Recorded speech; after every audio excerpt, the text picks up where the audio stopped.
So we're going to dive right in with the first session, which is social justice and anti-racism in music education. A little bit about our agenda. So we're going to take a moment to define social injustice and social justice in music. We'll have a small segment called How Did We Get Here? We'll talk about anti-racism and dismantling systems of oppression. And then lastly, pathways forward.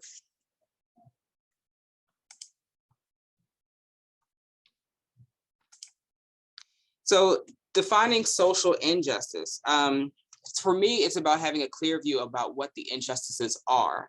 And then that way we can create a pathway forward to moving towards just practices. So social injustices include the imbalance of equity, access, power. There's discrimination based on race, religious beliefs, gender, sexuality, sexual orientation, and even sex. We can talk about the myth of meritocracy and unmerited favor. There's oppression, systemic disregard for people. And then lastly, all those things result in hurt and harm. When we talk about social justice, we want to talk about justice in terms of the distribution of wealth, opportunities, privileges within a society, and also power.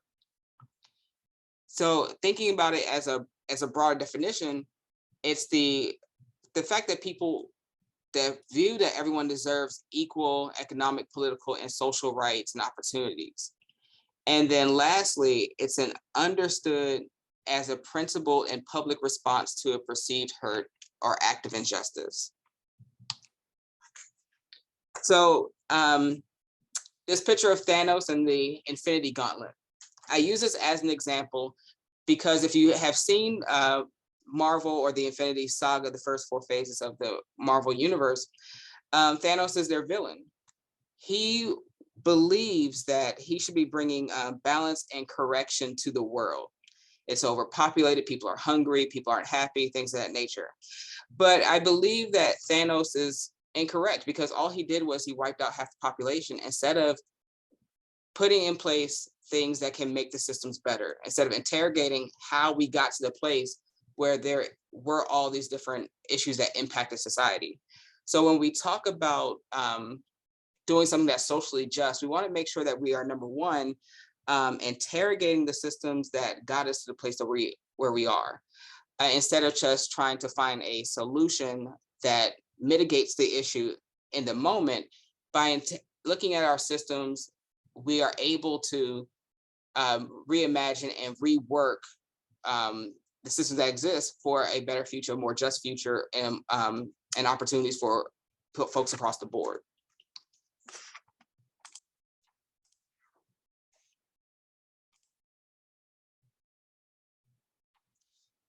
So my question is, what social injustices exist in the context of K-16 music education? So we'll do a Zoom waterfall. Take 10 seconds, type your response in the chat box, and when I say go, press enter.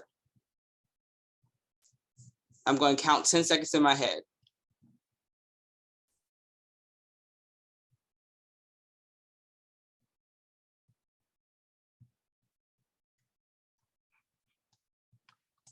All right, that was about 10 seconds, and everybody go.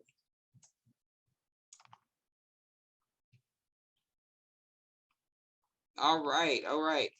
So some of the answers I see, so Eurocentric focus, inequitable access to music lessons, only certain types of music training considered quality, access to instruments, representation, and repertoire, access to higher education based on economic status and family histories, access to instruments, financial, Eurocentric domination.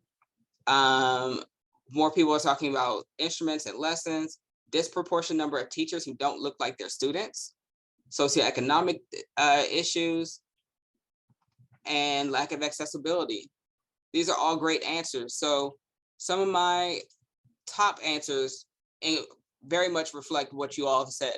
So curriculum in terms of what is excluded, underfunded programs, no programs, lack of support.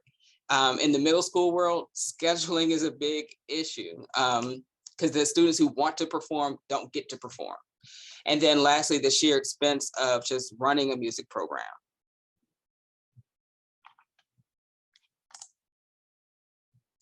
So I want to highlight curriculum, what is excluded as the focus of this particular conversation on social justice and anti-racism in music. And I want to do that by paying homage to a little segment called How Do We Get Here? I enjoy Amber Ruffin. She has a nighttime show on Peacock. And what she does is a session called How Do We Get Here, where she gives the historical context to current social events. And so I'm going to borrow her segment, How Do We Get Here? How do we get to the place where we have all these social injustices in music education, namely the issues of curriculum and exclusion.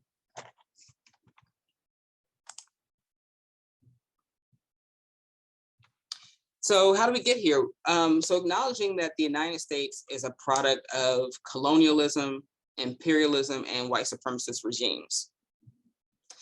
The concept of race is based on skin color and country of origin, and that's kind of baked into the DNA, the original recipe of how the United States has been established. And we see an impact of this type of racism and white supremacy in music education. So Western art music has its roots in European aristocracy and has been viewed as the standard of what music should be. Years ago, a professor once told a graduate theory class of mine that classical music, specifically Western art music, was superior because the overtone series existed in nature and therefore was connected to the divine. So imagine someone thinking or someone believing that because this particular type of music has a connection, or we found a connection to nature, that somehow means that this is the standard of what should be, right?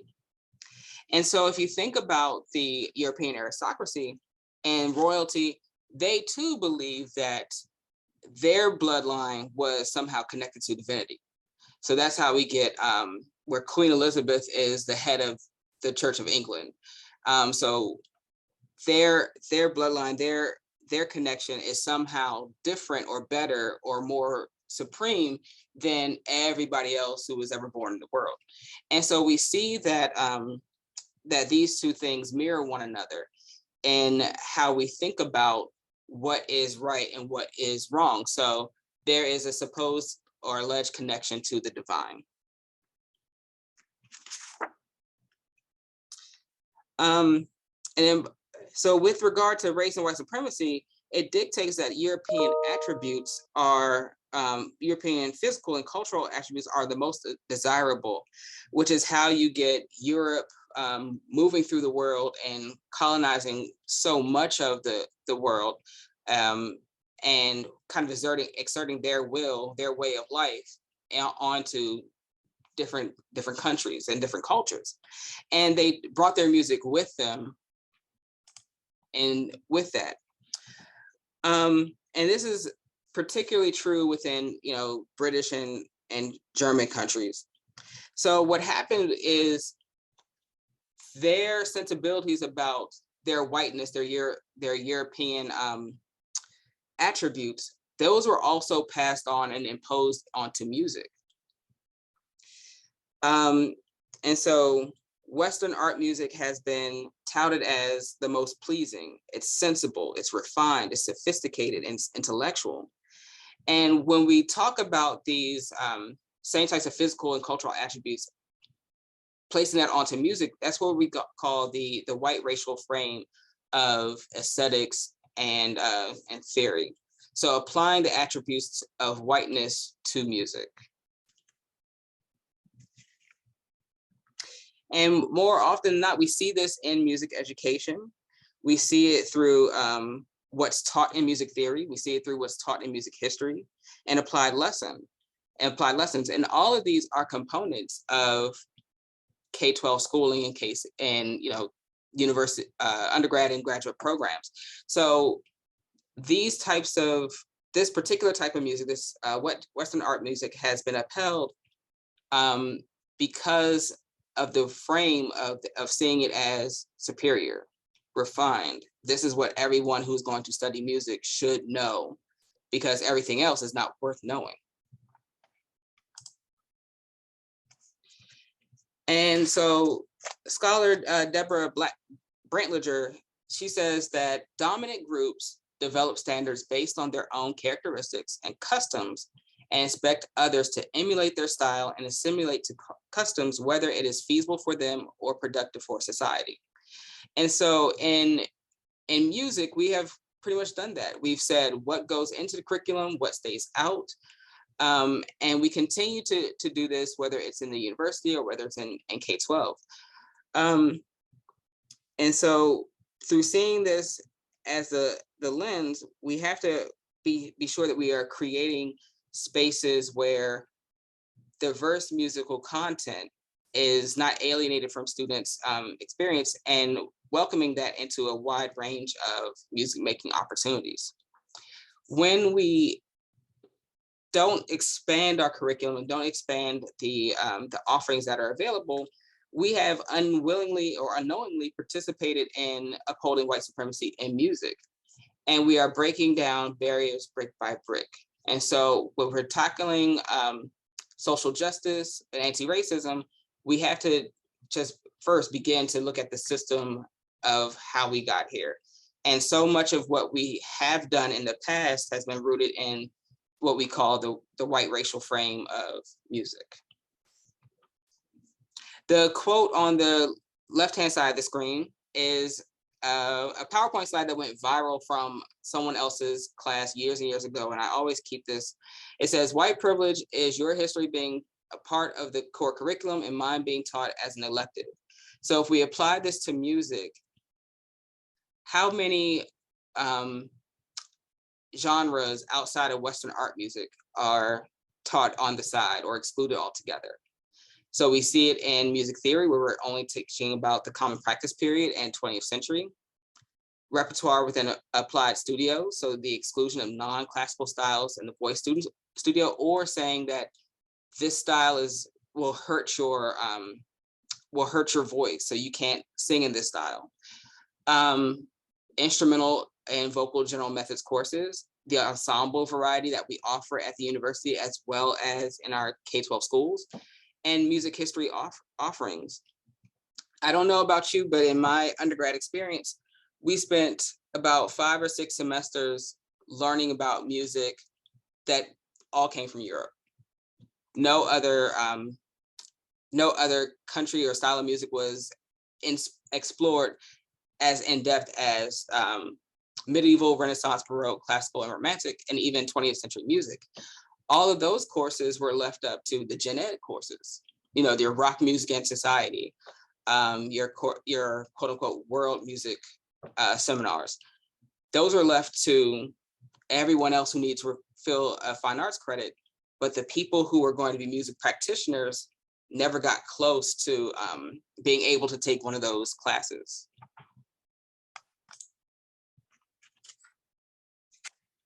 So, and the impact of the white racial frame includes looking at K-12 schools with we needing more opportunities to engage with diverse music, but it's being offered in general music. And however, band, orchestra, and choir still has remained stagnant. There has not been enough repertoire or enough of a concentrated effort to broaden the horizons of folks who are in these performance ensembles.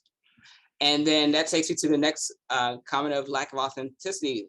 Diverse music is often whitewashed in order to be what the publishers call marketable. As an example, there's a piece called Imani by Sean O'Loughlin. It's on JW Pepper if you want to take a listen to it. This piece was premiered, I want to say, at TMEA a few months ago, or maybe last year.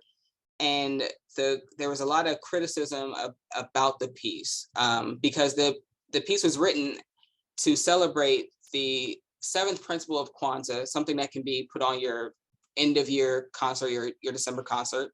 But nothing about the piece, in my opinion, said Kwanzaa to me. And that was true for other people who commented. And then lastly, not enough education. We can become reliant on pre-packaged one-size-fits-all curriculums for expediency, but those resources typically don't originate from primary sources.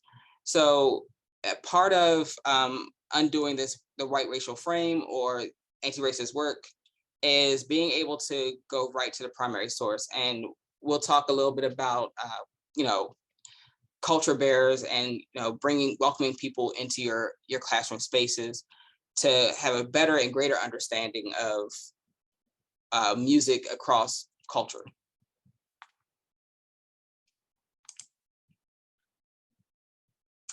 So anti-racism and dismantling systems of oppression. All right, so this is going to be another 10-second waterfall. I want to define anti-racism for you all. Anti-racism is the product of actively identifying and opposing racism. The goal of anti-racism is to challenge racism and actively change the policies, behaviors, and beliefs that perpetuate racist ideas and actions. And so my question is, what might be considered racist policies, behaviors, and beliefs in music education? So I'll count to maybe 15 seconds this time. This is a very big question. And then when I say go, go, go.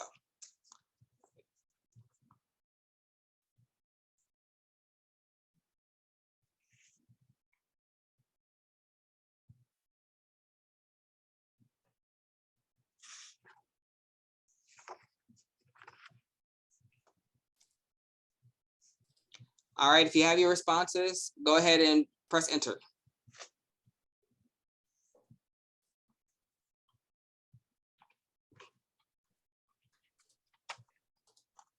All right. Okay, so song lyrics from the past, discipline policies, participation expectations, teacher-centric classrooms, hierarchy of musical type styles, cultures, focuses on music reading music, prioritizing of Western art music, dismissive attitudes to non-classical genres, especially hip hop. Students may be silenced during rehearsals, racist policies, concert dress, course offerings, tokenism outside the music canon, the expectation to perform or compete, degrading hip hop, blocking a teacher's history, teaching history of a piece that has devastating backgrounds, Eurocentricity and repertoire, looking down on other genres, state literature lists, teaching minstrel songs. Yes, all of these are examples of racist policies, behaviors, and beliefs.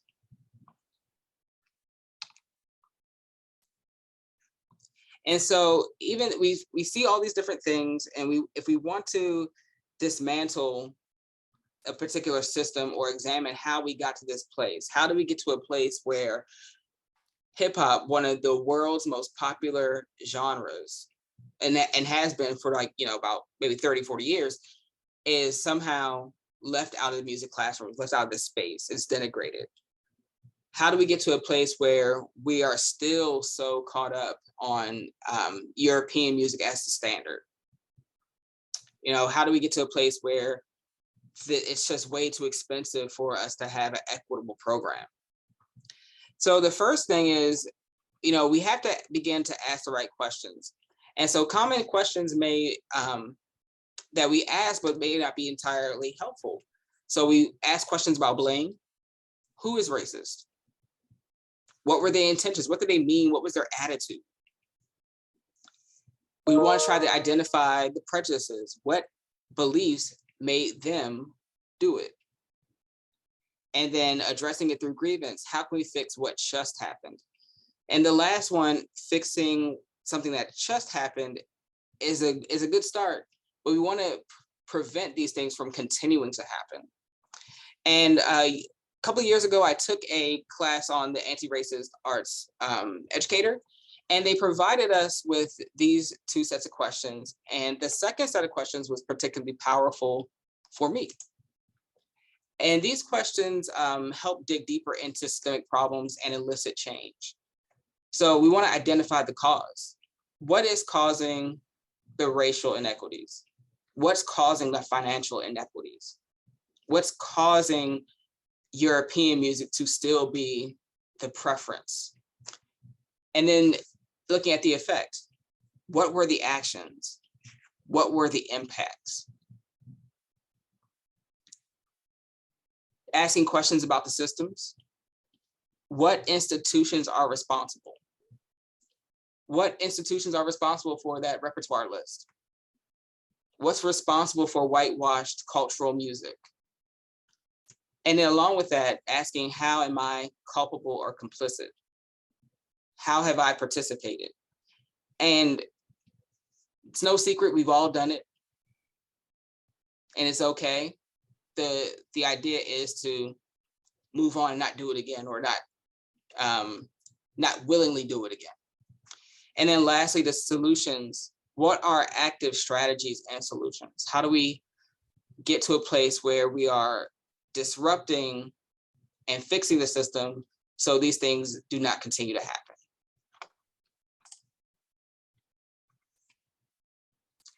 And so as we move to pathways forward, thinking about how we get over these different systems, how we can disrupt them and move forward. So this graphic, to me, represents the reorientation of pedagogy and practice. This is another graphic that I stole from the seminar that I was in. I thought it was very powerful. The pyramid, as we know, is the strongest geometric shape.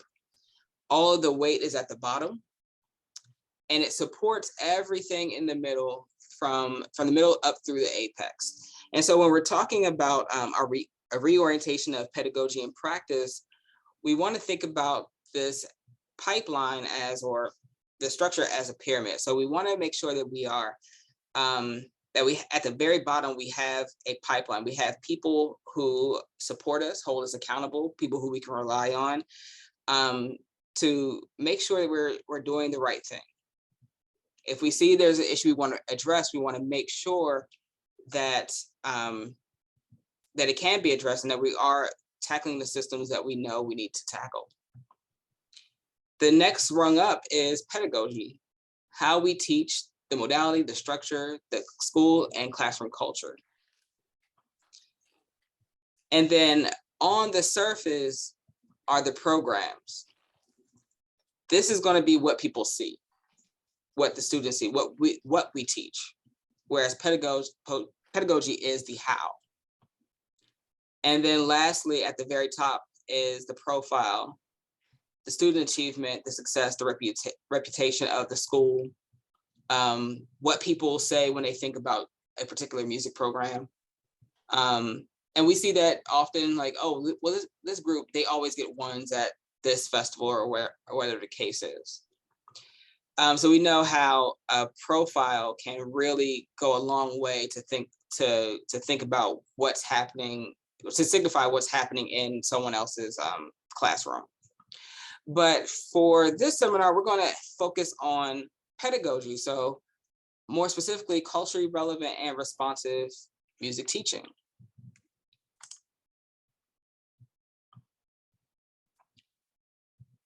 And, you know, as we talk about the reorientation of pedagogy, and I want to offer a few different pedagogies or practices for social justice.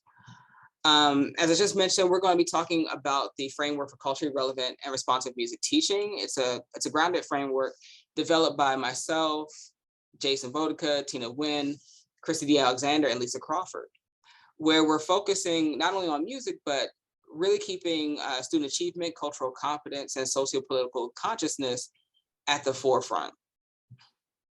Next is the critical pedagogy for music education, which asks the questions: who am I? Who are my students? What might they become? What might we become together? The next is, how can we reimagine performance assessments? Is there a focus on creativity and modes of knowing? Because right now, performance assessments are just performance. But we know that the music is so diverse that there are scholars in different fields. There are scholars in composition and performance and research. So can we give students that opportunity to demonstrate their learning through those different modes of assessment? Project-based learning, where we prioritize musical discovery. The socio-political action of music that encourages civic engagement. And then decentering yourself and setting aside privilege. So amplifying the musical voices in the classroom and community. And those are just a few options for the reorientation of pedagogy and practice.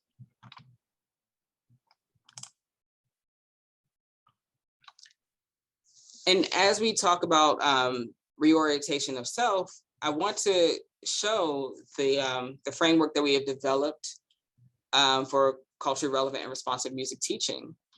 It is in 4 quadrants, starting with teacher competencies, moving towards informed choices, authenticity, and then holistic and comparative music lessons.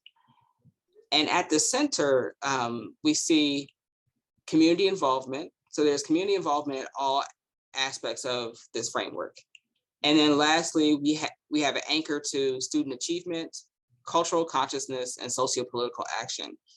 In the next session, we'll talk a little bit more about the origins of culturally relevant pedagogy within general education and how we arrived to this place with the framework. Each session will go in depth to talk a little bit about the framework and some of its components, and with an opportunity for everyone to kind of engage in a different way about culturally relevant and responsive teaching.